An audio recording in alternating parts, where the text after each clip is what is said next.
نحمده ونصلي على رسوله الكريم أما بعد فأعوذ بالله من الشيطان الرجيم بسم الله الرحمن الرحيم فبما رحمة من الله لنت لهم ولو كنت فظا غليظ القلب لانفضوا من حولك فاعف عنهم واستغفر لهم وشاورهم في الأمر فإذا عزمت فتوكل على الله إن الله يحب المتوكلين صدق الله العظيم رب اشرح لي صدري ويسر لي أمري واحلل عقدة من لساني يفقه قولي Korea মুসলিম ফেডারেশনের আওতাধীন song উরি জামি মসজিদের আয়োজনে ডেজিং ইউনিভার্সিটি স্টেডিয়ামে আজকের আয়োজিত এ দ্বিতীয় বার্ষিক ইসলামী মহাসম্মেলনে আপনারা যারাই উপস্থিত হয়েছেন আপনাদের সবাইকে জানাচ্ছি আন্তরিক শুভেচ্ছা এবং মোবারকবাদ।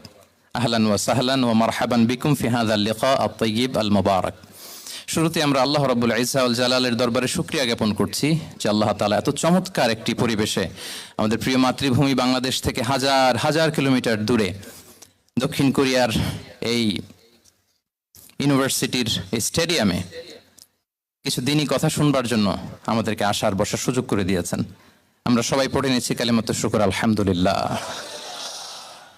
আল্লাহ রাব্বুল ইজ্জা ওয়াল জালালের দরবারে লাখো কোটি শুকর এবং সুজুদ এবং প্রশংসা শেষে আমি আজকের এই প্রোগ্রামের অর্গানাইজিং কমিটিকে অন্তরের অন্তঃস্থল থেকে ধন্যবাদ জানাতে চাই, যারা দীর্ঘদিন অনেক চেষ্টা করে অনেক আয়োজন করে আজকের এই চমৎকার ফুলের বাগানকে তারা সাজিয়েছেন। তাদেরকে আমরা শুভেচ্ছা জানাই, ধন্যবাদ জানাই। আজকের প্রোগ্রামে উপস্থিত আছেন দক্ষিণ কোরিয়া প্রবাসী বিশিষ্ট ব্যবসায়ী ভাইয়েরা, চাকরিজীবী ভাইয়েরা, শ্রমজীবী ভাইয়েরা, এবং দেখতে পাচ্ছি গ্যালারিতে পর্দার অন্তরালে আমাদের মা বোনেরা এসেছে, কচিকাচা সোনামণিরা। তারপর আমি এখানে সিকিউরিটি ডিপার্টমেন্টকে দেখলাম, police department, and I would like to thank from the bottom of my heart to the Daejeon University Authority for giving us this nice venue to organize such an amazing program. May Allah bless them with guidance. আমরা সবাই বলি আমিন। আজকে উপস্থিত আছেন এই প্রোগ্রামের volunteers ভাইয়েরা, press, media, সাংবাদিক বন্ধুরা। আমি সবাইকে আবারও ধন্যবাদ এবং শুভেচ্ছা জানিয়ে শুরু করছি। প্রিয় ভাইয়েরা, আমাদের সময় খুব কম, কথা অনেক বেশি। আল্লাহ শুকরিয়া যে আমরা আমাদের প্রিয় শায়েখ আস-সুন্নাহ ফাউন্ডেশনের চেয়ারম্যান শায়েখ আহমদুল্লাহ হাফিজাহুল্লাহ ওয়া রাআহকে পেয়েছি। উনি কথা বলার পরে আর কিছু বলার অবকাশ থাকে না, সুযোগ থাকে না, এত সুন্দর করে বলেন, ঠিক কিনা বলেন? তো চমৎকার নাসিহা নিশ্চয়ই উনি করেছেন, কোরআন সুন্নাহর আলোকে কিউএস সেশন করেছেন, কোশ্চেন আনসার সেশন করেছেন। আমরা আল্লাহর কাছে দোয়া করি, প্রার্থনা করি শায়েখের আলোচনা থেকে যেন আমরা উপকৃত হতে পারি। শায়েখ যে দিক নির্দেশনামূলক বক্তব্য আমাদের সামনে উপস্থাপন করলেন, আমরা যেন সেগুলোর উপর আমল করতে পারি। প্রিয় ভাইরা, খুব বরকতময় একটা সময় আমরা কাটাচ্ছি। রবিউল আউয়াল মাস, এটা মিলাদুন নবীর মাস, সিরাতুন নবীর মাস, বিষ্ণু ইসলামের সিরাত আলোচনার মাস। পুরো মাস জুড়ে আমরা বিষ্ণু ইসলামের সিরা আল আতেরা, বরকতময় সিরাত নিয়ে, মিলাদ নিয়ে আমরা আলোচনা করে থাকি। তো আজকের এই সন্ধ্যায় আমি বিষ্ণু ইসলামের সিরাত থেকে ছোট্ট একটা টপিক নিয়ে অল্প কয়েক মিনিট কথা বলবো ইনশাআল্লাহ। এবং আমি আশা রাখবো এখন যেমনি আপনারা ঠিক চুপচাপ নীরব হয়ে বসে আছেন মাগরিবের আজান পর্যন্ত, শেষ পর্যন্ত আপনারা ঠিক এভাবেই বসে আমাদেরকে সাহায্য করবেন, কোঅপারেশন করবেন। প্রিয় ভাইরা, যে টপিকটি আমি চুজ করেছি আপনাদের জন্য আজকের এই কনভেনশনে বা কনফারেন্সে, সেটা হচ্ছে আমাদের প্রিয় নবী বিশ্বনবী মুহাম্মদ রাসূলুল্লাহ সাল্লাল্লাহু আলাইহি ওয়াসাল্লামের আচরণ কেমন ছিল। কেমন ছিল আমার প্রিয় নবীজির আচরণ? তিনি মানুষের সাথে কেমন আখলাকে, কেমন ব্যবহার তিনি করতেন, কেমন ডিলিংস করতেন, তার ইন্টারাকশনগুলো মানুষের সাথে কেমন ছিল, তার আচরণ কেমন ছিল, এই টপিকে আমরা কথা শুনবো। আমরা যদি কোরআনকে জিজ্ঞেস করি যে কোরআন, তুমি বলো তো বিষ্ণু ইসলামের আচরণ কেমন ছিল, আমার নবীর আখলাক কেমন ছিল, ব্যবহার কেমন ছিল, কোরআন খুব প্রিসাইজলি আমাদেরকে জানায় এবং বলে যে ওয়া ইন্নাকা লাআলা খুলুকিন আযীম, and verily you are on a very good standard of character. এর অর্থ হচ্ছে, নবী হে, নিশ্চয়ই আপনি নৈতিক চরিত্রের সর্বোচ্চ মানের উপর প্রতিষ্ঠিত। সুবহানাল্লাহ। চারিত্রিক মাধুর্যতা, চারিত্রিক নির্মলতা, উন্নত চরিত্র, সর্বোত্তম চরিত্র বলতে আমরা যা বোঝাই তার সবটা দিয়ে আল্লাহ তাআলা বিষ্ণু ইসলামের চরিত্রকে নির্মাণ করেছেন। বিষ্ণু ইসলামের মাথার চুল থেকে পায়ের নখ পর্যন্ত একটা কলমের কালির ডট ফেলার ক্ষমতা বিশ্বের কারণে, ঠিক কিনা বলেন? এজন্য আল্লাহ বলছেন ওয়া ইন্নাকা লাআলা খুলুকিন আযীম, নৈতিক চরিত্রের সর্বোচ্চ স্ট্যাটাস, সর্বোচ্চ মানে আপনি নবী হয়ে প্রতিষ্ঠিত। এবং তিনি বলতেন, ওয়া ইন্নামা বুইসতু লিউতাম্মিমা মাকারিমাল আখলাক, আমি উত্তম আচরণের পূর্ণতা দান করার জন্য এই পৃথিবীতে এসেছি। উত্তম চরিত্রের পূর্ণতা দিতে, চারিত্রিক পূর্ণতা দিতে, বিশ্ববাসীকে উত্তম চরিত্র শেখাবার জন্য এই পৃথিবীতে এসেছি। বিষ্ণু ইসলামের চরিত্রের চাইতে সুন্দর চরিত্র এই পৃথিবীতে কারো কি হতে পারে? আমরা তো আমাদের নেতাদের চরিত্রের ব্যাপারে বলি, আমার নেতার চরিত্র ফুলের মতো। আসলে কোথায় কি বলতে হবে এই সেন্সটাই আমাদের নাই। আল্লাহু আকবার। বিষ্ণু ইসলামের চরিত্রের ব্যাপারে স্বয়ং আল্লাহ তাআলা সার্টিফাই করেছেন।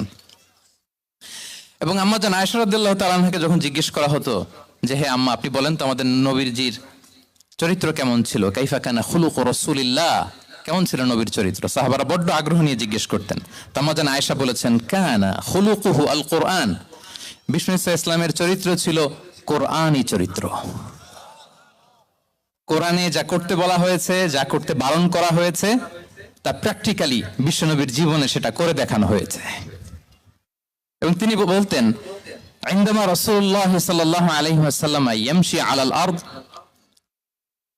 কাআন্নাল কুরআন ইয়ামশি আলাইহি, বিষ্ণু ইসলাম যখন রাস্তা দিয়ে হেঁটে যেতেন, as if a living Quran is walking on the street, মনে হতো একটা জীবন্ত কোরআন রাস্তা দিয়ে হেঁটে যাচ্ছে। এত সুন্দর ছিল বিষ্ণু ইসলামের চরিত্র।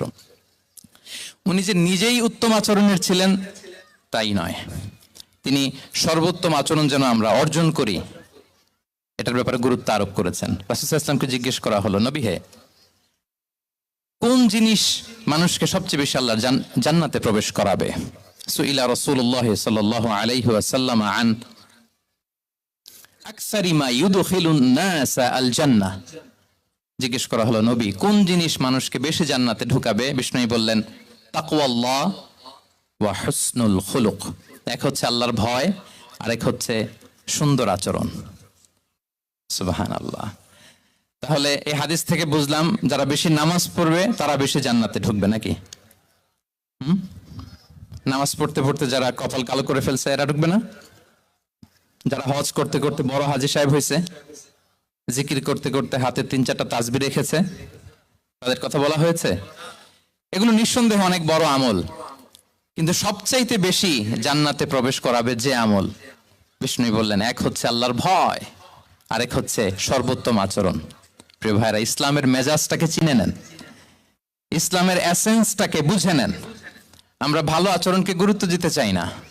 অনেক নামাজি লোক দেখবেন নামাজ পড়তে পড়তে কপালে কালো দাগ ফেলে দিচ্ছে, বাসায় বউয়ের সাথে খারাপ আচরণ করে, খিটখিটে মেজাজের, প্রতিবেশীর সাথে শুধু ঝগড়া, কলিগদের সাথে ঝগড়া, মারামারি, দুঃসম্পর্ক, এরকম আছে না নাই বলেন?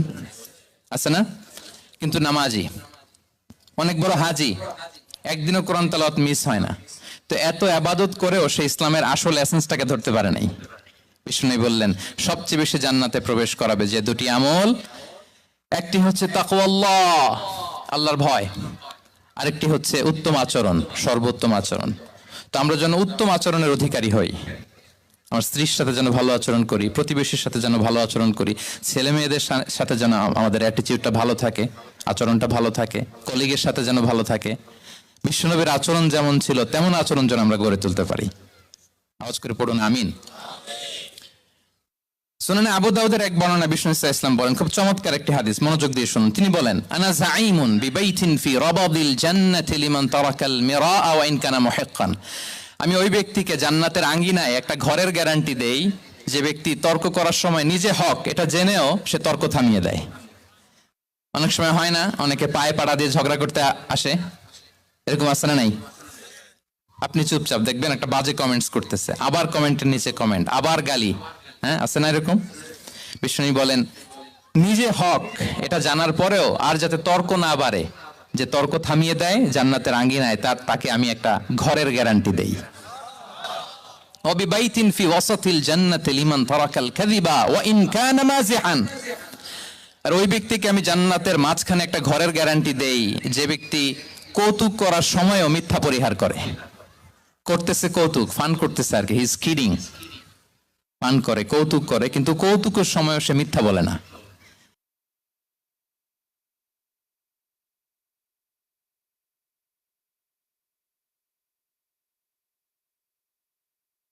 জান্নাতি লিমান হাসানা খুলুকাহ, আর জান্নাতের একেবারে highest peak of paradise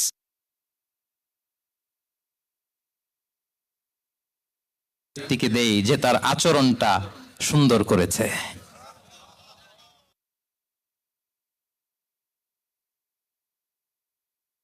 বাসভবনের guarantee দেই। তাহলে বলেন তো আমাদের আচরণটা সুন্দর করার দরকার আছে না নাই? এটা খুব ছোটখাটো একটা আমল, তাই না?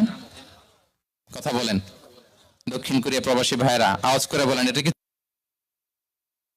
সালাম দিব, সুন্দরভাবে কথা বলবো, ভালো উইশ করব, হ্যাঁ, জিঘাংসা অহংকার থেকে মুক্ত থাকবো, খিটখিটে মেজাজের হব না, অলওয়েজ স্মাইলিং ফেস থাকবে আমার, হৃদ্যতাপূর্ণ আচরণ। এই আওয়াজ করে বলেন, এই আমলটা কি ছোট না বড়? প্রিয় ভাইয়েরা, বিষ্ণু ইসলাম সবার সাথে এরকম মাধুর্যতাপূর্ণ আচরণ করতেন, ছোট থেকে বড়, নারী থেকে পুরুষ, বন্ধু থেকে শত্রু, সবার সাথে সুন্দর আচরণ করতেন। এবং তার এই চমৎকার আচরণে মুগ্ধ হয়ে তার অনেক শত্রু মুহূর্তে তার বন্ধুতে পরিণত হয়েছে। তাহলে আসুন আমরা দেখি আমাদের প্রিয় নবীজির আচরণ কেমন ছিল। এটা ছিল ভূমিকা কথা, ইন্ট্রোডাক্টরি ডিসকাশন। যতটুকু বললাম এটা সবার কাছে ক্লিয়ার না ভাইরা? প্রিয় নবীজির আচরণ কেমন ছিল এটা নিয়ে আমরা শুনবো। শুরুতেই আমরা দেখি যে শিশু, এই যে এত বলার পরে লুকিয়ে লুকিয়ে অনেকে মোবাইল বের করে। আপনি যে ডিস্টার্ব করতেছেন আমাদের, মেহরবানি করে করবেন না, এদিকে তাকান। তাহলে শিশুদের সাথে পেয়ারা নবীজি কেমন আচরণ করতেন সেটা আমরা শুনবো। আমরা যদি থ্রু দ্য লেন্স অফ সিরা অথবা through the lens of Sunnah lens দিয়ে, আমরা তো এক একজন এক এক লেন্স লাগাই, তো দেখবেন যে সুন্দর একটা গ্লাস পরলে যেটা যেই কালার ওইটা দেখা যায়, কিন্তু নীল গ্লাস পরলে গোটা দুনিয়াটা, লাল গ্লাস লাগালে দুনিয়াটা। এই জন্য কোরআনের লেন্স দিয়ে আমরা বিশ্ব দেখি। কোন লেন্স দিয়ে বিশ্ব দেখব? We see the world through the lens of Quran. আজকের আলোচনাটা আমরা করব থ্রু দ্য লেন্স অফ সিরা, সিরাতের আলোকে, সুন্নাহর আলোকে দেখি বিষ্ণু ইসলাম শিশুদের সাথে তিনি কেমন আচরণ করতেন। বিষ্ণু ইসলামের কাছে যখন কোনো শিশু নিয়ে আসা হতো, কি খেজুর চিবিয়ে খেজুরের মিষ্টি রস লালা সহ বাচ্চার মুখে লাগিয়ে দিতেন।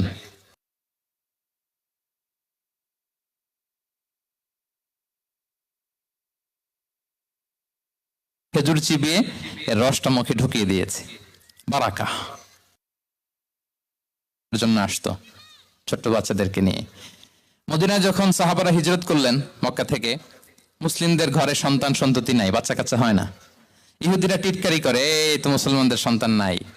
সর্বপ্রথম যেই সন্তান হয়েছে তিনি হচ্ছেন আয়েশা রাদিয়াল্লাহু তাআলা আনহার বড় বোন আসমা বিনতে আবু বকরের ঘর উজাড় করে এক সন্তান এসেছে, পুত্র সন্তান, নাম হচ্ছে আব্দুল্লাহ। কি নাম? আব্দুল্লাহ ইবনে জুবাইর। তো আসমা আব্দুল্লাহকে কোলে নিয়ে বিশ্বনবীর কাছে আসলেন। বিশ্বনবী খেজুর চিবিয়ে ওনার লালা মিশ্রিত রস খেজুর সহ মুখে লাগিয়ে দিলেন। তো আসমা সবসময় গর্ব করে বলতেন যে আমার সন্তানের পাকস্থলীতে সর্বপ্রথম যেটা ঢুকেছে এটা হচ্ছে বিশ্বনবীর লালা মিশ্রিত খেজুরের রস। আল্লাহু আকবার। বাচ্চারা আসলে বিশ্বনবী তাহনিক করতেন, এবং এটা ল্যাবরেটরিক্যালি প্রুভড, সায়েন্টিফিক্যালি প্রুভড যে বাচ্চার জন্মের পরে এরকম মিষ্টি দিলে, স্পেশালি ডেটস নির্যাস যদি দেয়া হয়, তাহলে এটা তার ইমিউন সিস্টেম বাড়ায়, রোগ প্রতিরোধ ক্ষমতা বাড়ায়, তার ব্লাড সার্কুলেশন বাড়ায়, রক্ত সঞ্চালন বাড়ায়। বিশ্বনবী এটা করতেন। অনেক মায়েরা বরকতের জন্য বিশ্বনবীর কোলে বাচ্চা দিতেন, অনেক বাচ্চা বিশ্বনবীর কোলেই পেশাব করেছে, হাদিস সাক্ষী। ওখান থেকে মাসালা এসেছে, মেয়ে বাচ্চা পেশাব করলে কিভাবে ক্লিন হবে, ছেলে বাচ্চা পেশাব করলে কিভাবে ক্লিন হবে।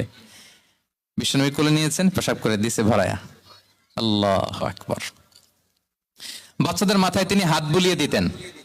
যেই বাচ্চার মাথায় বিশ্বনবী হাত বুলাতেন ওই বাচ্চার মাথায় খুব বেশি বেশি চুল গজাতো। সুবহানাল্লাহ পড়বেন না? এক ভণ্ড, সেও ছিল নবী দাবিদার, মুসাইলামাতুল কাযযাব। সে নবীকে কপি করত, নবী যা যা করতো তাই করত। তো সেও তার এলাকায় অনেক বাচ্চাদের মাথায় হাত বুলাই দিতে শুরু করলো, যে মোহাম্মদ বাচ্চার মাথায় হাত বুলালে বাচ্চার মাথায় চুল বড় হয়, আমিও তাই করব। সে বলতো আমিও নবী। সে বলতো নবু আনিস শুনলি ওয়ানিস শুনলাকি মোহাম্মদ, হ্যাঁ মোহাম্মদ, নবু তোমার অর্ধেক আমার অর্ধেক। কি মামুর বাড়ির আবদার দেখছেন? বলে আমারটা আমাকে বুঝিয়ে দাও। তো নবীকে কপি করতো। বিশ্বনবী কুয়ার মধ্যে লোনা পানির কুয়ায় থুতু ফেললে মুহূর্তে লোনা পানির কুয়া মিঠা পানির কুয়ায় পরিণত হতো। তো এই পানি ওটা মুহূর্তের মধ্যে লোনা পানির কুয়া হয়ে গেছে। তো বিশ্বনবীকে কপি করে সে তার এলাকার নবজাতক বাচ্চাদের মাথায় যখন হাত বুলিয়ে দিতে শুরু করলো, পরবর্তীতে দেখা গেল ওই বাচ্চাগুলো আজীবন ছিল, তো দূরের কথা, এদের মাথায় চুলি ওঠে নাই। আল্লাহু আকবার, মুজিজাতুন নবী। তো বিশ্বনবী মাথায় হাত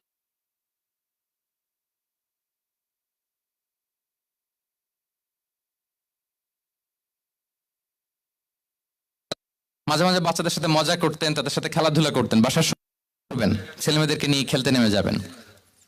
শুধু বাচ্চাদের সাথে ফান করতেন এমন না,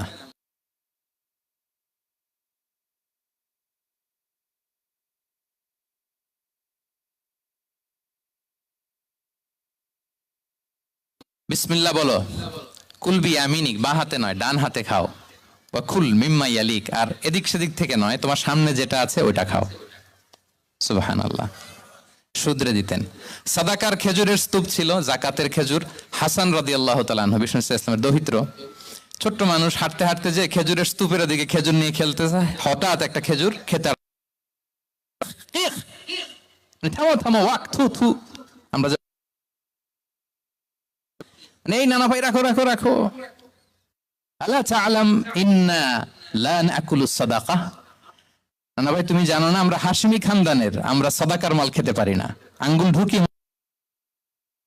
সুবহানাল্লাহ। এভাবে ছোট্ট বাচ্চাদের ভুলগুলো শুধরে দিতেন, কারেকশন করতেন। সুনানে নাসাইতে এসছে, কেন রাসূলুল্লাহ সাল্লাল্লাহু আলাইহি ওয়াসাল্লাম ইয়াজুরুল আনসার, তিনি যখন আনসারীদেরকে ভিজিট করতে যেতেন, ফায়ুসাল্লিমু আলা সিবিয়ানিহিম, বাচ্চাদের সালাম দেন তো নাকি? নাকি বাচ্চাদের সালামের জন্য বসে থাকেন? অনেকে মনে করে যে আমি মুরব্বী, হাজী সাহেব 80 বছর, এরকম একটা ভুল ধারণা আছে না? সালাম শুধু ছোটরা দিবে, ব্যাপারটা কি এমন না, ছোটরা বড়দের দিবে, বড়রা ছোটদের দিবে, সবাই সবাইকে দিব, ঠিক কিনা বলেন? ইনশাআল্লাহ বলেন সবাই। ওয়ায়ামসাহু বিরুসিহিম, বাচ্চাদের মাথায় হাত বুলিয়ে দিতেন, ওয়ায়াদউ লাহুম, তাদের জন্য দোয়া করতেন। তাহলে বিশ্বনবীর বাচ্চাদের সাথে আচরণ, ডিলিংস, ইন্টারঅ্যাকশন কেমন ছিল বুঝতে পেরেছেন? একবার এক নামাজে ওনার নাতিদেরকে নিয়ে হাজির হলেন, হাসান হুসাইন রাদিয়াল্লাহু আনহুমাকে নিয়ে। তো নামাজের এক সিজদায় বিশ্বনবী এমন লম্বা সময় সিজদায় পড়ে রইলেন, মাথা আর উঠান না। মুসল্লিরা তো অবাক, সাহাবারা ভাবলেন হায় রে, নবীজি অসুস্থ হয়ে গেলেন নাকি, অথবা ওহী নাজিল হলো নাকি। নামাজ শেষে সাহাবারা জিজ্ঞেস করলেন, ইয়া রাসূলুল্লাহ, আপনি কি অসুস্থ হয়েছেন নাকি ওহী নাজিল হচ্ছিল? এত লম্বা সিজদা দিতে তো কখনো দেখি নাই। বিশ্বনবী বললেন, না না, কুল্লুন যালিকা লাম ইয়াকুন, কোনটাই না, বরং ওয়ালাকিন্না বিনি ইরতাহালানি, আমার নানা ভাই হাসান হোসাইন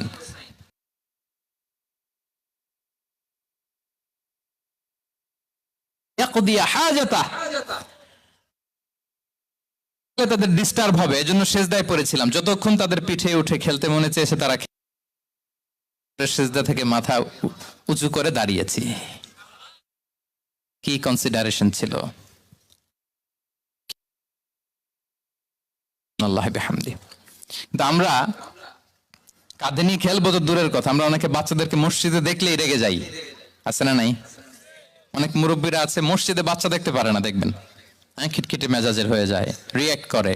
আলহামদুলিল্লাহ গত অনেক বছর ধরে বাংলাদেশে এটা নিয়ে আমরা কন্টিনিউয়াসলি বলেছি যে না, শিশুদেরকে আপনারা মসজিদে আসলে ধমক দিবেন না, ভুল করলে, আওয়াজ করলে, চিৎকার করলেও তাদেরকে বকা দেওয়া যাবে? বলেন, আজকে যদিও বকা খেয়ে মসজিদ থেকে ফিরে যায়, আর কোনোদিন মসজিদের দিকে পা বাড়াবে?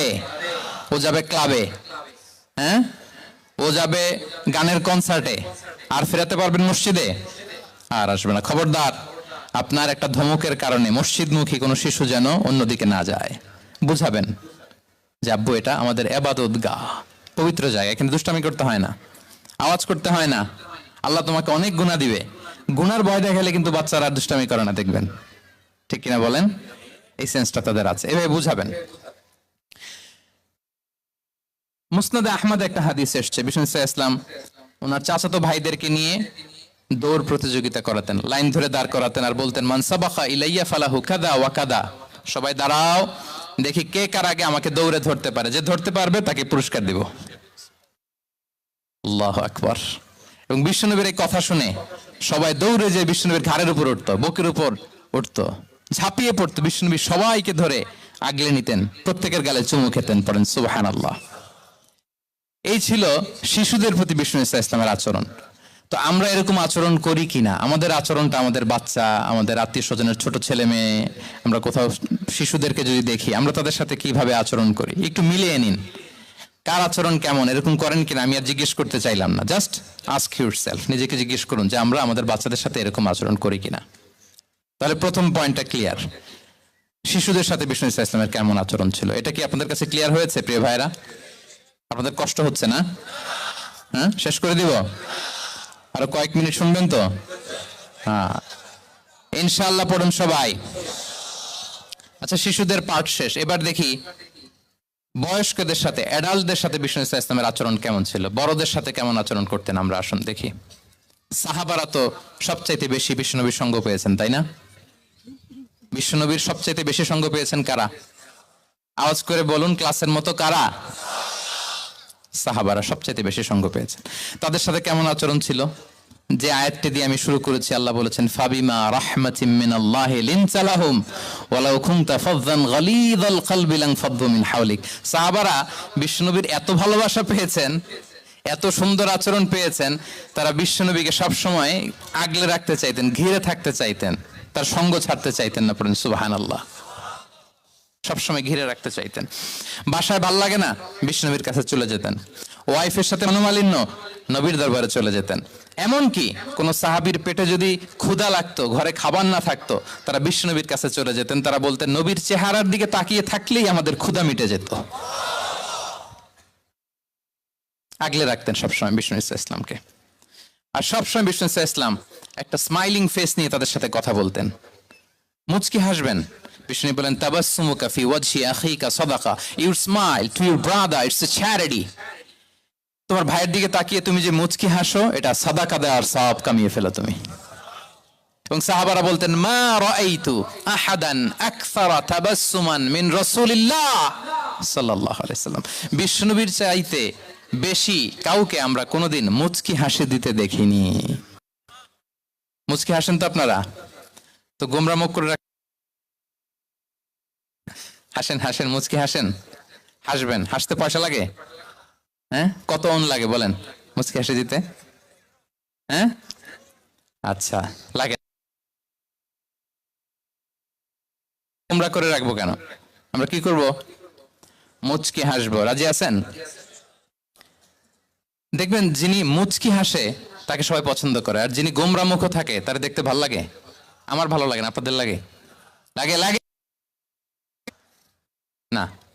লাগে না। হাসি কিন্তু সংক্রামক, ইতিবাচক ভাবে সংক্রামক। আপনি হাসলে দেখবেন হেসে হেসে কথা বলে যার সাথে বলতেছেন তার একটা হাসি। আপনি গোমরা মুখ থাকলে ওই ব্যক্তিও গোমরা মুখ, ঠিক কিনা বলেন? এবং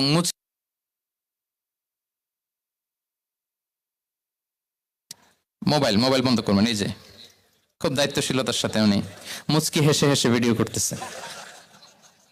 প্রিয় ভাইরা, দেখেন বিষ্ণু ইসা ইসলাম কেমন কনসিডারেট ছিলেন। বিশ্বনবী যদি কারোর সাথে মুসাফা করতেন, ভাই একটু হাত মিলান তো, এই যে ওই লোক হাত সরানোর আগে বিশ্বনবী হাত সরাতেন না। যখন উনি হাতটা টান দিতেন তখন নবী হাত টান দিতেন। কারোর সাথে কথা বলার সময় এইভাবে আর চোখে তাকাতেন না, এইভাবে না। কথা বলতে হইলে ঘুরে তার দিকে হয়ে তাকে সম্মান দিয়ে, রেসপেক্ট দিয়ে কথা শুরু করতেন। কেউ কোনো গুরুত্বপূর্ণ কথা কানে কানে বলতে চাইলে তিনি কথা শেষ না হওয়া পর্যন্ত মাথা সরাতেন না।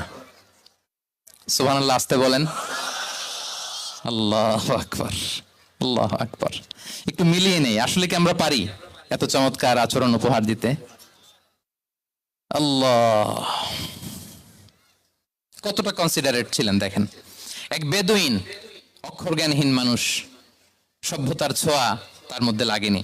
সে মসজিদে নববীতে ঢুকে একবার মসজিদে নববীর মাঝখানে পেশাব করা শুরু করলেন। কি করা? কোথায়? টয়লেটে? কোথায়? ইসলামের সবচাইতে দ্বিতীয় সবচাইতে পবিত্র জায়গা বিশ্বনবীর মসজিদের মাঝখানে। সাহাবারা তাকে মারতে উদ্ধত হলেন।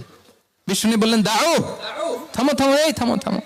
কারণ প্রস্রাব করার সময়, টয়লেট করার সময় হুট করে কাউকে ধমক দেওয়া যায় না, ডাকা যায় না, দরজায় নক করা যায় না। নক করা যায় না, করলে তার ক্ষতি হতে পারে, এটা করবেন না। বিষ্ণু বললেন দাও ওয়া হারিকু আলা বাউলিহি সাজলান মিন মা, এই রাখো রাখো, বেচারাকে পেশাব করতে দাও, করতে দাও, করতে দাও, পেশাব করতে দাও। সে পেশাব শেষ করলো, বিষ্ণু বললেন এক বালতি পানি ঢেলে দাও। এই এক বালতি পানি বালুতে মিশে জায়গাটা পরিষ্কার হয়ে যাবে। এরপর বিষ্ণু ইসলাম বললেন ফাইন্নামা বুইসতুম মুয়াসসিরিন ওয়ালাম তুবআসু মুআসসিরিন, তোমরা এত কঠোর হচ্ছ কেন? আল্লাহ তো তোমাদেরকে কঠোর করে পৃথিবীতে পাঠাননি, সহজপন্থী করে আল্লাহ তাআলা আমার এই উম্মতকে পৃথিবীতে পাঠিয়েছে। পড়েন সুবহানাল্লাহ। দেখেন কত চমৎকার আচরণের ছিলেন। এবং পরে লোকটাকে বুঝিয়ে বললেন, সে কালিমা পড়ে মুসলমান হয়ে গিয়েছে। আল্লাহু আকবার। এই ছিল বিষ্ণু ইসলামের ইন্টারাকশন সাহাবাদের সাথে। এবং সাহাবাদের জন্য তিনি দোয়া করতেন প্রাণ ভরে। প্রিয় ভাইরা, দোয়া চাওয়া, দোয়া করা দুটোই সুন্নাহ। প্রাণ ভরে তিনি সাহাবাদের জন্য দোয়া করেছেন। বিষ্ণু ইসলাম একবার ওয়াশরুম সেরে এসে দেখলেন কে যেন অজুর পানি রেখে গিয়েছে। জিজ্ঞেস করলেন কে রেখেছে? বলা হলো আব্দুল্লাহ ইবনে আব্বাস রেখে, ছোট্ট আব্দুল্লাহ। বিষ্ণু ইসলাম খুশি হয়ে গেলেন, হায় রে, সে কিভাবে খেয়াল করলো, আমি এখন ওয়াশরুম থেকে আসলেই তো আমার অজুর পানি লাগবে। খুশি হয়ে একটা দোয়া করলেন তার জন্য। তিনি বললেন আল্লাহুম্মা ফাক্কিহহু ফিদ্দীন ওয়া আল্লিমহু তা'ওয়িল, মানে হে আল্লাহ, আপনি তাকে দ্বীনের জ্ঞান দেন এবং কোরআনের ব্যাখ্যা তারে শিক্ষা দেন। বিশ্বনবীর এই দোয়া এমন ভাবে কবুল হয়েছে, এই আব্দুল্লাহ ইবনে আব্বাস যত মুফাসসির পৃথিবীতে আসবে সকল মুফাসসিরদের সম্রাট হিসেবে আল্লাহ তাকে কবুল করেছেন। বিশ্বনবীর দোয়া তারা পেয়েছেন। উম্মে সুলাইম রাদিয়াল্লাহু তাআলা আনহা, আনাস রাদিয়াল্লাহু তাআলা আনহুকে নিয়ে আসলেন, বললেন নবী হে, আপনি এসেছেন, আমরা যে এত খুশি মদিনাবাসী, সবাই দেখে আপনার হাতে কিছু না কিছু হাদিয়া দেয়, আমি কি দিব? কিছু দেয়ার নাই, কিছু দেয়ার নাই, আমি গরিব মানুষ, আমি আমার নার ছেঁড়া ধন, কলিজার টুকরা আনাস, আমার শিশু সন্তানটারাই আপনারে হাদিয়া দিয়ে দিলাম। খুয়াইদিমুকা আনাস, নবী হে, সে আপনার ছোট্ট কাজ করে দিবে। উদু আল্লাহ আলাহ, আপনি তার জন্য একটা দোয়া করেন। বিষ্ণু দোয়া করলেন, কি দোয়া করলেন?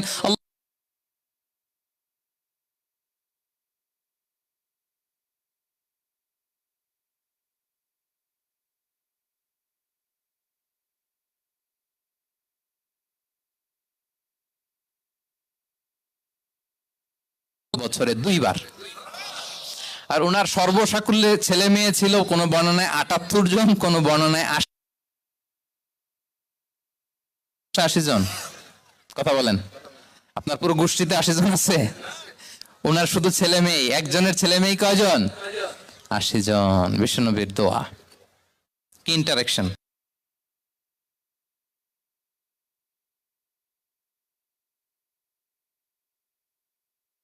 প্রশংসা করতেন। আবু মুসা আল-আশআরী রাদিয়াল্লাহু তাআলা আনহু, তিনি রাত জেগে চমৎকার কণ্ঠে তেলাওয়াত করতেন। একদিন তার ঘরের পাশ দিয়ে বিষ্ণুনবী যাচ্ছিলেন, পরের দিন বললেন, আবু মুসা, আমি কিন্তু তোমার কণ্ঠ শুনেছি, বড় সুরেলা গলা তোমার। লাকাত উতিতা মিজমারান মিন মাজামিরি আলি দাউদ, দাউদ নবীর গলায় আল্লাহ যে সুরের ঝংকার দিয়েছেন, উম্মতের মধ্যে আল্লাহ তোমার গলায় সেই সুরের লহরী ঢেলে দিয়েছেন। আচ্ছা বলেন, নবী যদি প্রশংসা করে যে তোমার তেলাওয়াতটা খুব সুমধুর হয়েছে, তার কেমন লাগবে বলেন তো? আচ্ছা নবী বাদ দেন, শায়েখ আব্দুর রহমান আস-সুদাইস এসে যদি আপনারে বলে তোমার কণ্ঠটা তো বড় মিষ্টি, তোমার কণ্ঠ রেসাইটেশন তো বড় সুন্দর, কেমন লাগবে আপনার? আর স্বয়ং বিশ্বনবী যদি বলে, সুবহানাল্লাহ পড়বেন না? আল্লাহু আকবার। এইভাবে বিষ্ণু ইসলাম সাহাবা তাদের অ্যাটেনশন গ্রো করার জন্য তিনি প্রশ্ন করতেন।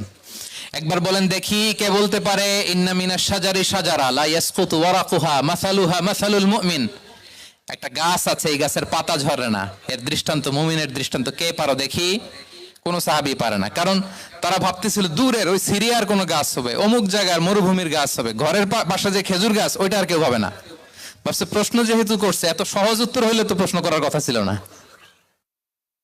তারা এইটা বলে, ওইটা বলে, ক্যাকটাস, গুলমলতা, ওই গাছ। নবী বলে না, ইন্নাহা আন-নাখলা, এটা খেজুর গাছ। কি গাছ? তো আব্দুল্লাহ ইবনে ওমর তখন খুব ছোট, তিনি মনে মনে ধরে ফেলছিলেন, কিন্তু ভয়ে বলে না। তো বাসায় যে ওমর রাদিয়াল্লাহুকে বলে, আব্বা আপনারা কেউ পারেন না, আমি তো জানতাম এটা খেজুর গাছ, তো বললা না যে?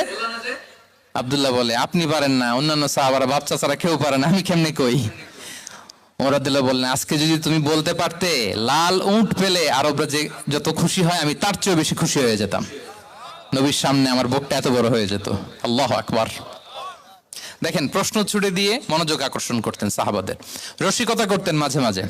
রসিকতা, এক সাহাবী বলেন, ইয়া রাসূলুল্লাহ, আমার চলতে বড্ড কষ্ট হয়, আপনি যদি দয়া করে আমাকে একটা উট দিতেন তাহলে আমি রাইড নিতাম এটার উপরে, এটা দিয়ে চলতাম, সফরের কষ্ট কমে যেত। বিষ্ণু বলেন, যাও, ঠিক আছে, তোমাকে একটা উটের বাচ্চা দিব। কি দিব? সাহাবী বলেন, ইয়া রাসূলুল্লাহ, আমি চাইলাম কি আর আপনি বললেন কি? আমার তো লাগবে এমন উট যে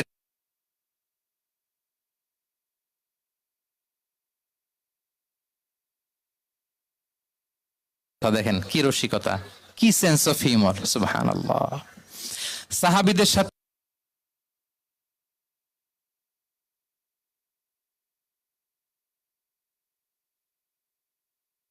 পঞ্চম হিজরিতে নিজে মরুভূমির বালু খনন করে পেটে পাথর বেঁধে পরীক্ষা খনন করেছেন সাহাবীদের সাথে। ট্রুলি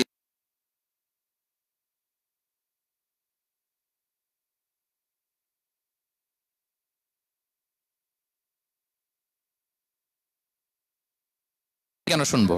এরকম একটা মেন্টালিটি অনেকের আছে না নাই? অনেক সময় তাদের মধ্য থেকেও ভালো পরামর্শ আসতে পারে না? বলেন, পারে কিনা? বিশ্বনবী দেখতেন কেউ ভালো পরামর্শ দিলে সেটা পিক করতেন, নিয়ে নিতেন। বদরের যুদ্ধে মুসলিম সৈন্যরা কোথায় ক্যাম্প,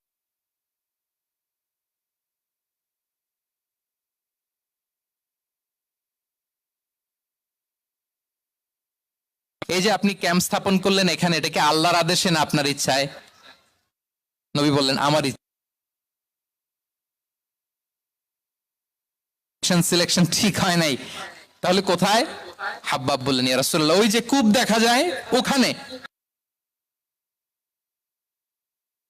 বলতেছে, আমরা ওখানে ব্যারিকেড দিয়ে রাখবো, পানি আমাদের কন্ট্রোলে থাকবে, কুরাইশরা পানির অভাবে যুদ্ধ ছাড়াই মরবে, আমরা।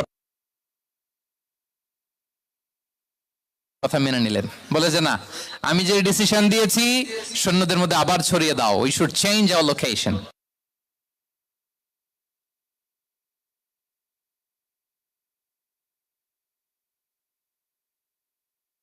সাথে গেল, বড়দের সাথে, সাহাবাদের সাথেও গেল। আপনারা উঠতেছেন কেন ভাইয়েরা? আসর পড়েন নাই? কাজা হয়ে যাবে নামাজের জন্য।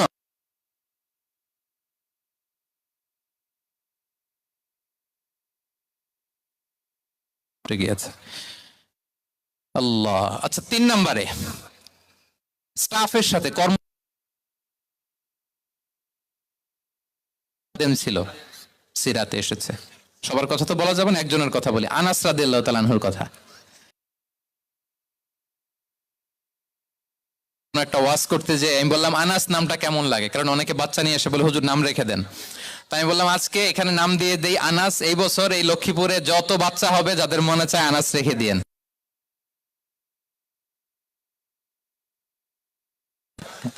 অনেকে আমাকে জানাইছে ছেলের নাম কি আনাস। সালে আমাদের লক্ষ্মীপুরে এসে বলছিলেন, ওই কথা থেকে আমরা পেটে ছিল বাচ্চা, আনাস রাখবো। আনাস নামটা অনেক সুন্দর না? সাহাবাদের নামগুলো চুজ করে করে ছেলেদের নাম রাখবেন। উনি ছিলেন বিষ্ণু ইসা ইসলামের খাদেম। কোনদিন তিনি কোন খাদেমকে মারধর করেন নাই, কোনদিন। আমরা তো পান থেকে চুন খসলে বাংলাদেশে ওই যে লোহার খুন্তি গরম করে কাজের মেয়ের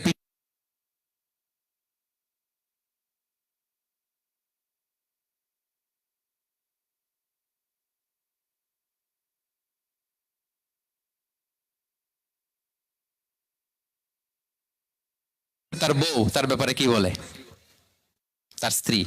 এরপর তার তার ঘরের কাজের মহিলাটা কি বলে, এদের কাছে নক করলে আপনি বড় সাহেবের আসল তথ্য পেয়ে যাবেন। কথা বুঝতে পেরেছেন? আনাস রাদিয়াল্লাহু তাআলা আনহু বলেন, খাদিমতুন নবী 10 সিনিন ফামা ক্বালা লি উফ ফামা ক্বালা লি লিমা সানাআতা ওয়ালা লিমা লা সানাআতা। আমি 1 বছর 2 বছর নয়, 10 বছর বিশ্বনবীর খাদেম ছিলাম। আওয়াজ করে বলেন তো, কয় বছর? একদিনের জন্য আমার কোনো কাজে বিরক্ত হয়, উফ, ইস, আরে, বিরক্ত হয়ে আমরা এগুলো বলি না? একদিনের জন্য বলে না, একদিন, একটি মুহূর্তের জন্য। এই 10 বছরে একটিবারও প্যারা নবীজি বলেন নাই, আনাস এটা কেন করলে? একবারের জন্য বলে নাই, আনাস এটা করলে না কেন? একবারের জন্য তিনি বলেন নাই। আনাস রাদিয়াল্লাহু তাআলা আনহু বলেন, একদিন একটা কাজে আমি ছোট মানুষ, জুব্বা আনতে যে ভুলে আমি মদিনার খেলতে আরম্ভ করলাম, খেলা দেখতে আরম্ভ করলাম। বাচ্চারা রাস্তায় খেলাধুলা করে না?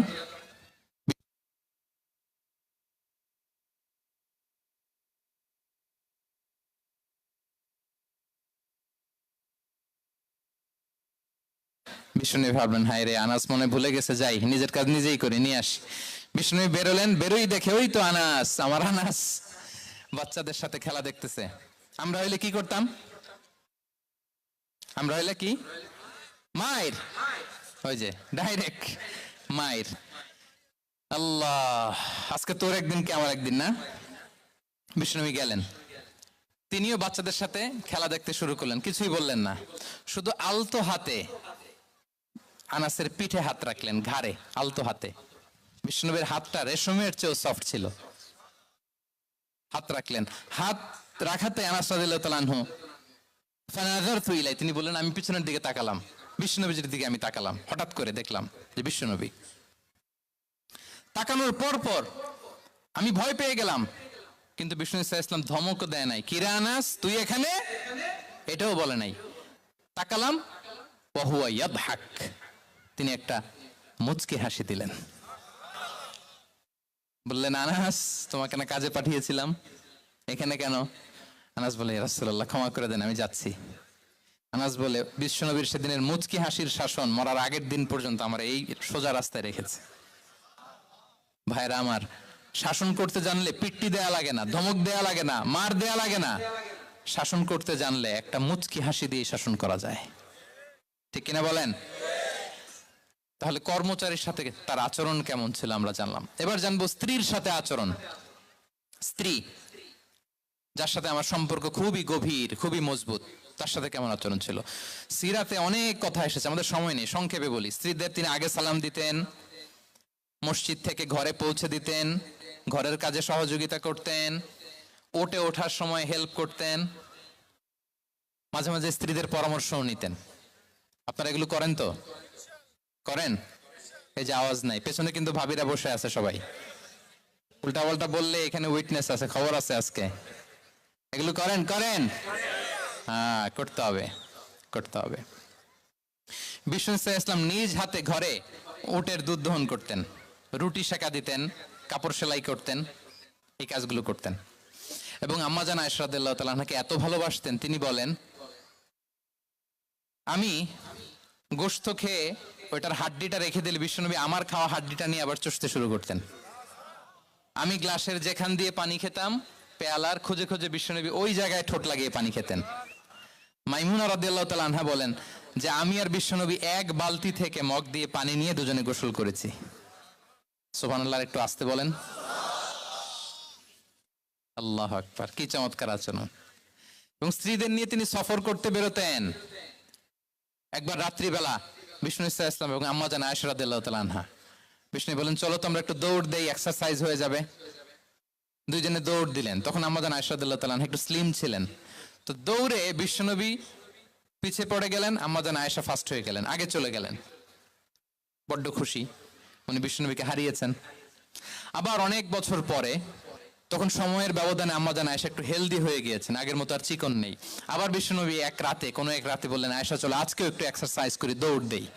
দুজন মিলে দৌড় দিলেন। আজকে বিশ্বনবী আর আম্মা জান আয়েশাকে চান্স দেন নাই, তিনি জোরে দৌড়ে আম্মা জান আয়েশাকে রানার আপ করে দিলেন, উনি ফার্স্ট হয়ে গেলেন। এরপর কি বললেন জানেন? সুনান আবু দাউদের হাদিস, তিনি বললেন, ইয়া আয়েশা হাযিহি বিতিলকা সাবকা।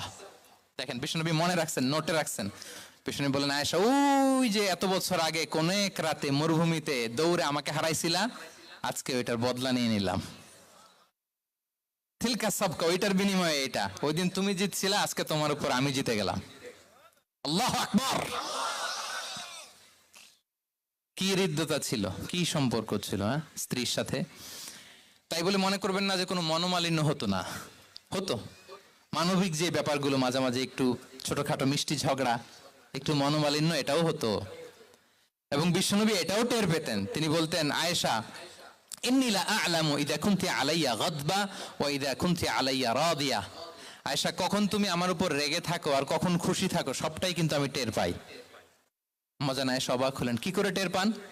বিষ্ণু বলেন, যখন তুমি আমার উপর খুশি থাকো তখন দোয়ার সময় বলো লা ওয়া রব্বি মুহাম্মদ, তুমি বলো হে মুহাম্মদের রব আল্লাহ মদিনার উপর রহম করেন, আমাদেরকে ক্ষমা করেন, হে মুহাম্মদের রব আমাদের ক্ষমা করেন, এইভাবে দোয়া করো।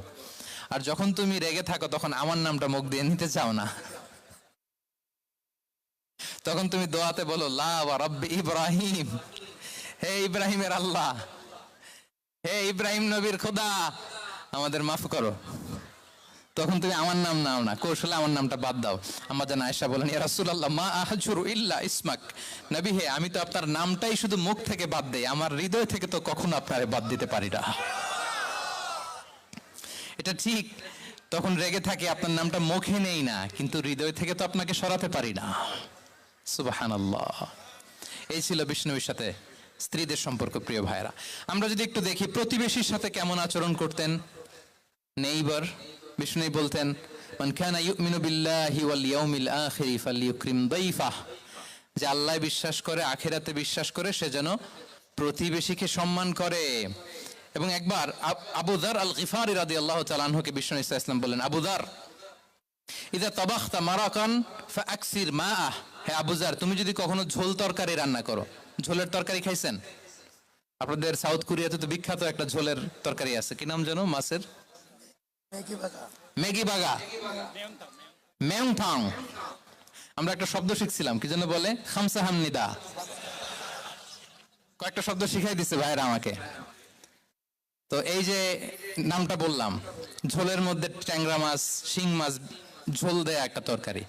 তো আবু যার গিফারিকে বিষ্ণু ইসলাম বলেন, ইদা তাবাখতা মারাকান ফাকসির মা, হে আবু যার কখনো যদি ঝোলের তরকারি রান্না করো একটু বেশি করে পানি দিও, যাতে করে তোমাদের পাশাপাশি তোমার প্রতিবেশীর সাথে একটু ঝোল শেয়ার করতে পারো।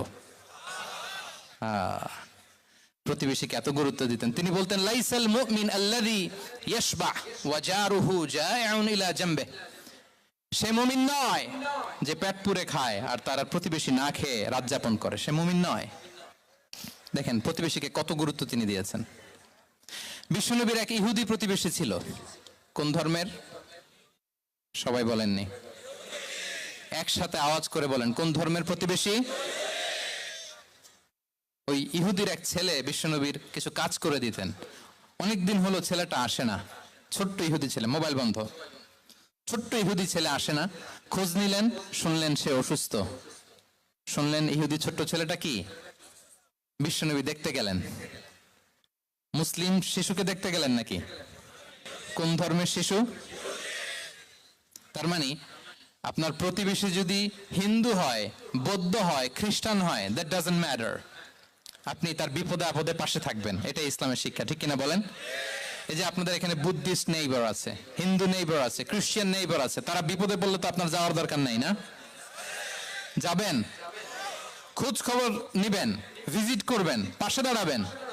আপনি যে তাদের খোঁজ খবর নিতেছেন, মুসলিম হয়েও আপনি এত চমৎকার আচরণের, এটা দেখেই অনেকে কালিমা পড়ে মুসলমান হয়ে যাবে। এটাই তো দ্য বিউটি অফ ইসলাম, ইসলামের সৌন্দর্য। বিশ্বনবী হিন্দু মুসলিম ইহুদি বাছান নাই, ছোট্ট ইহুদিটাকে দেখতে গেলেন। যে দেখে হায় রে, কাতর হয়ে সে বিছানায় মৃত্যু শয্যায় শুয়ে আছে। বাচ্চাটার মাথায় হাত বুলিয়ে দিলেন। হাত বুলিয়ে বাচ্চাটাকে, ইহুদি বাচ্চাটাকে বললেন, আসলিম, হে শিশু তুমি ইসলাম ধর্ম গ্রহণ করো। এখন ছোট্ট মানুষ, তার বাবা আবার পাশে দাঁড়িয়ে আছে, আব্বা কি বলে না বলে, সে ফানাযারা ইলা ওয়াজহি আবি, বাবার দিকে তাকালেন। তা বাবা বলে, আতিয়া আবুল কাসিম, মানে বিষ্ণু ইসলামের কুনিয়াত বড় ছিল কাসেম, তাকে বলা হতো আবুল কাসেম। ইহুদি বাবা বলল, মোহাম্মদ যা বলে তাই করো। সাথে সাথে সে পড়ল, আশহাদু আল্লা ইলাহা ইল্লাল্লাহ ওয়া আশহাদু আন্না মুহাম্মাদুর রাসূলুল্লাহ। বিশ্বনবী বেরোয়ার সময় বললেন, আলহামদুলিল্লাহিল্লাযী আনকাযাহু মিনান নার, প্রশংসা সে আল্লাহর যে একটু আগে জাহান্নামী হওয়ার কথা ছিল, মুহূর্তে কালেমার মধ্য দিয়ে তাকে জান্নাতি বানিয়ে দিলেন। দেখেন প্রতিবেশীর সাথে কি আচরণ। ইহুদি প্রতিবেশীর পাশে দাঁড়িয়েছেন, অসুস্থ, ভিজিট করেছেন। আমরা যেন আমাদের প্রতিবেশীর খোঁজ রাখি। অভুক্ত প্রতিবেশী রেখে আপনি পেট পুরে খেয়ে তাহাজ্জুদ পড়লে ওই তাহাজ্জুদ আল্লাহর দরবারে যাবে না। খবরদার, খবরদার, আমরা যেন প্রতিবেশীর সাথে সুসম্পর্ক রাখি। এবার যুদ্ধবন্দীদের সাথে বিষ্ণু ইসলাম কেমন আচরণ করেছেন। যুদ্ধবন্দী, POW, প্রিজনার অফ ওয়ার, যুদ্ধবন্দী পর্যন্ত যুদ্ধ হয়েছে, প্রতিপক্ষ হেরেছে, আমরা জিতেছি, তাদেরকে বন্দী হিসেবে আমরা পেয়েছি, তাদের সাথে ইসলাম কি আচরণ করতে বলে? আমরা তো অনেক যুদ্ধবন্দীদের ইতিহাস জানি পৃথিবীতে। আবু গারিব কারাগারের কথা শুনেছি আমরা ইরাকে, ঠিক কিনা? হ্যাঁ, পশ্চিমারা কি নির্যাতন করেছে। আমরা কিউবার গুয়ান্তানামো বের কথা শুনেছি, কি অমানবিক নির্যাতন তারা করেছে, কি টর্চার সেল তারা ওখানে করেছিল। সম্প্রতি আমরা আমাদের বাংলাদেশে আয়নাঘরের কথাও শুনেছি। তা আয়নাঘরে যাদেরকে টর্চার করা হয়েছে এরা যুদ্ধবন্দী? এরা তো কারাবন্দী, তাও অন্যায়ভাবে। এনফোর্স ডিসঅ্যাপিয়ারেন্স ছিল, অন্যায়ভাবে তাদেরকে গুম করা হয়েছে। অন্যায়ভাবে বছরের পর বছর যাদেরকে এভাবে কষ্ট দেয়া হয়েছে, ফ্যামিলি থেকে দূরে রাখা হয়েছে, কিয়ামতের দিন তাদেরকে আল্লাহ জালেমের কাতারে দাঁড় করাবে। ইসলাম কারাবন্দীতে দূরের কথা, যুদ্ধবন্দীদের সাথে ভালো আচরণের কথা বলেছে। আল্লাহ বলেন, ওয়ায়ুতঈমুনা আত-তাআমা আলা হুব্বিহি মিসকিনাও ওয়া ইয়াতীমান ওয়া আসীরা। বিশ্বাসীরা গরিব দুঃখীদের যেমনি খাবার খাওয়ায়, যুদ্ধবন্দীদেরও খাবার খাওয়ায়, যুদ্ধবন্দীদেরও খাবার খাওয়ায়।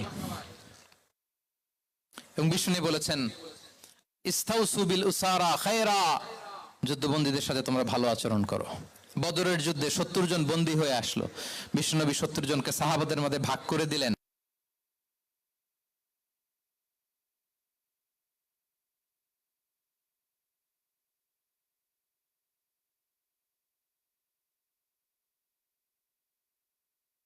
ঘটনা বলে আমি পয়েন্টটা শেষ করছি।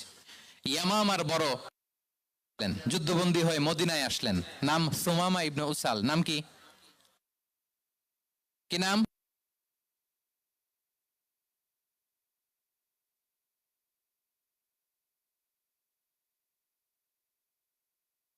সুমামা ইবনে উসাল রাদিয়াল্লাহু তাআলা আনহু। তখন মুশরিক ছিলেন।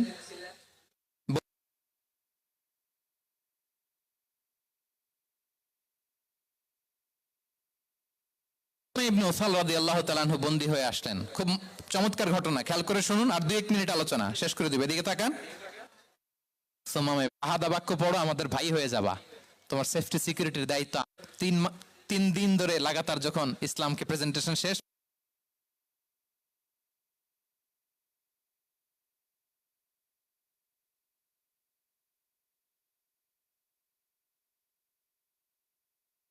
তোমরা তা জানো, ছেড়ে দাও।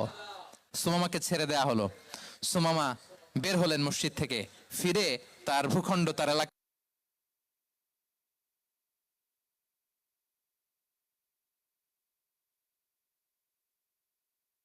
এরপর ফিরে এসে বিশ্বনবীর সামনে দাঁড়িয়ে বললেন, আশহাদু আল্লাহ ইলাহা ইল্লাল্লাহ ওয়া আশহাদু আন্না মুহাম্মাদান আবদুহু ওয়া রাসূলুহু।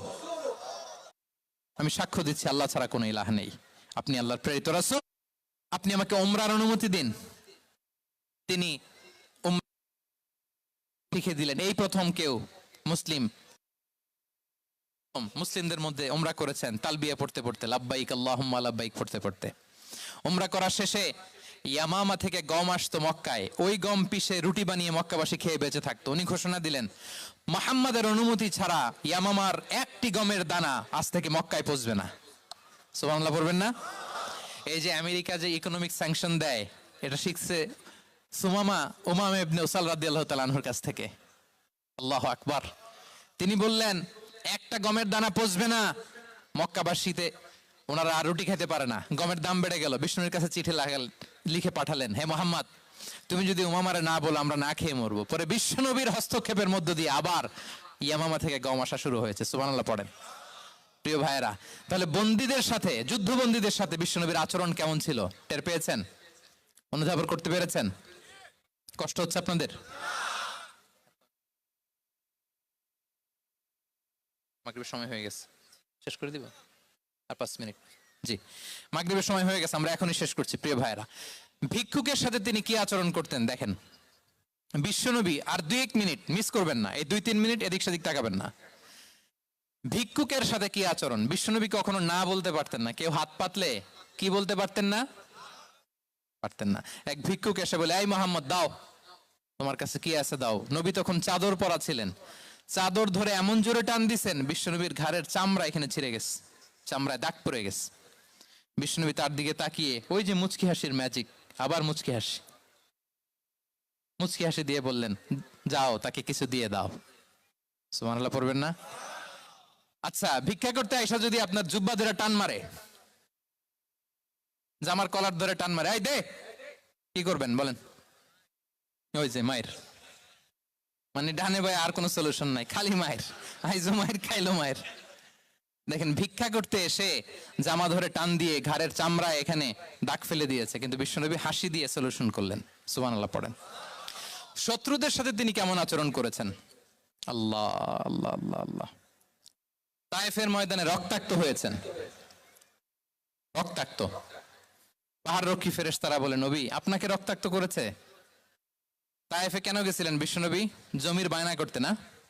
তায়েফে জমি কিনতে গেছিল না? তায়েফবাসীকে জাহান্নামের আগুন থেকে বাঁচাতে রক্তাক্ত করা হয়েছে। পাহাড় রক্ষী ফেরেশতারা বললেন, নবী একটা আদেশ দেন, দুই দিক থেকে চাপা মেরে পুরো তায়েফবাসীকে মাটির সাথে মিশিয়ে ফেলবো, মাটির সাথে মিশে যাবে। বিশ্বনবী বললেন, না না, তারা হয়তো ঈমান আনে নাই, তাদের ভবিষ্যৎ প্রজন্মের কেউ না কেউ লা ইলাহা পড়বে, কেউ না কেউ লা ইলাহা জপবে। তাই হয়েছে। তাইফে যদি যান, আল্লাহু আকবার, মসজিদ আর মসজিদ, শান্তি আর শান্তি। আল্লাহু আকবার। হে রাসূল তোমাকে ভুলি আমি কেমন করে। আল্লাহু আকবার। উহুদের ময়দানে দাঁত শহীদ হয়েছে, রক্তাক্ত হয়েছেন, হেলমেট ভেঙে কপালে পাথর ঢুকেছে। ফেরেশতারা বললেন, আদেশ দেন উহুদ পাহাড় তাদের ঘাড়ের উপরে বসিয়ে দেয়। বিষ্ণু বললেন না, বিষ্ণু বললেন না, আল্লাহুম্মা হদি কওমি ফাইন্নাহুম লা ইয়ালামুন। আল্লাহ আমার কওমকে ক্ষমা করে দেন, ওরা বুঝে নাই। দেখেন, শুধু ক্ষমাই চান নাই যে আল্লাহ ওদেরকে মাফ করে দেন, ও কৈফিয়ত দিয়েছেন আল্লাহকে, এক্সকিউজ দিয়েছেন। আল্লাহ কেন কেন ক্ষমা করবেন? কারণ ওরা বুঝে নাই। এক্সকিউজ দিয়েছেন, তাদের হয়ে কৈফিয়ত দিয়েছেন। এই ছিল শত্রুদের সাথে বিশ্বনবীর আচরণ। যুদ্ধের ময়দানে ঘোষণা দিতেন, খবরদার ওদের নারীদের গায়ে হাত দিবে না, শিশুদের গায়ে হাত দিবে না, গবাদি পশু মারবে না, কোনো পাদ্রীর গায়ে হাত দিবে না। গোটা বিশ্বের কেউ, কোন যুদ্ধের সেনাপতি যুদ্ধের ময়দানে এমন মানবতা দেখাতে পারে না। চিল্লায় বলেন ঠিক কিনা? অষ্টম হিজরিতে মক্কা বিজয়ের দিন থার থার করে কাঁপছিল কুরাইশরা, যে আজকে তো আমাদেরকে ক্যাপিটাল পানিশমেন্ট দিবে, ডেথ পেনাল্টি দিবে। বিশ্বনবী বললেন, না, লা তাসরিবা আলাইকুমুল ইয়াউম ইযহাবু ফাআনতুমুত তুলাকা। 4-5 জনকে তিনি শাস্তি দিয়েছেন, গণহারে শত শত হাজার হাজার পরিবারকে তিনি ক্ষমা করে দিয়েছেন। বললেন, তোমরা আমার ভাই, ভাই ভাইয়ের সাথে যেরকম আচরণ করবে, ইউসুফ তার ভাইদের সাথে যা করেছে আমি তাই করব, আমি ক্ষমা করে দিলাম। আল্লাহু আকবার। এ ছিল শত্রুদের সাথে আচরণ। শেষ কথা বলি, শেষ কথা হচ্ছে প্রাণীর সাথে বিশ্বনবীর কেমন আচরণ ছিল। প্রাণীর সাথে একবার এক আনসারের খেজুর বাগানে ঢুকলেন, ঢুকে দেখেন একটা উট কাঁদে। কি কাঁদে? কানে কানে এসে বিশ্বনবীকে কি যেন বলে যায়। বিশ্বনবী রেগে বললেন, এই উটের মালিক কে? এক আনসারী সাহাবী বললেন, ইয়া রাসূলুল্লাহ আমি। বিশ্বনবী বললেন, তোমার কি ভয় হয় না আল্লাহর? কলিজার মধ্যে আল্লাহর ভয় নাই? আল্লাহ তাআলা দয়া করে উটের মালিক তোমাকে বানিয়েছে, উট কানে কানে এসে আমাকে বলেছে তুমি তাকে কয়দিন ধরে খাবার দাও নাই, আর তাকে দিয়ে কাজ করিয়েছ অনবরত। খবরদার, কিয়ামতের দিন আল্লাহ তাআলা জালিমের কাতারে তোমাকে দাঁড় করাবে। প্রাণীর জন্য বিষ্ণু ইসলাম কত দয়াদ্র ছিলেন। জবাই করার সময় বিষ্ণু বলতেন, ইহসানের সাথে জবাই করো, ছুরি ধারালো করে রাখো। কোরবানির সময় আমরা প্রাণীটাকে কি করি? আদর করি না, মেরে ফেলি। বলেন তো, জবাই করা মানে কি? মেরে ফেলতেছি। বিষ্ণু বলেন, ইদা কতালতুম ফাহসিনুল কিতলা, মারবা ঠিক আছে কিন্তু মন মতো না, ইহসানের সাথে কতল করো। ওয়ালিয়ুহিদ্দা আহাদুকুম শাফরাতাহু ওয়ালিয়ারিহ যাবিহাতাহু, ছুরিটাকে ধার করে রাখো যাতে করে খুব সহজে তার রুহটা বের হয়ে যায়। সুবহানাল্লাহ। দেখেন, আমরা নিজেদের সাথে একটু মিলাই। বাংলাদেশে দেখেন তো, কুকুর একটা দেখলে আমরা কি করি? হ্যাঁ, হয় লাথি নয় একটা ঢিল। বিড়াল দেখলে কি করি? হয় দাবরানি দেই নয় দৌড়ানি দেই। এরকম আছে না নাই?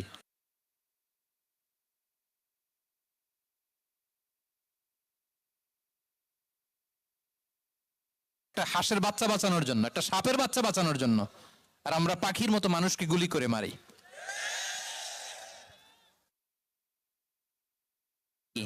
পাখির মতো নির্বিচারে। প্রিয় ভাইরা, বিষ্ণু ইসলাম প্রাণীর প্রতি আমাদেরকে দয়াদ্র হতে বলেছেন। ওভারঅল ধারণা আপনারা পেয়েছেন প্রিয় ভাইরা?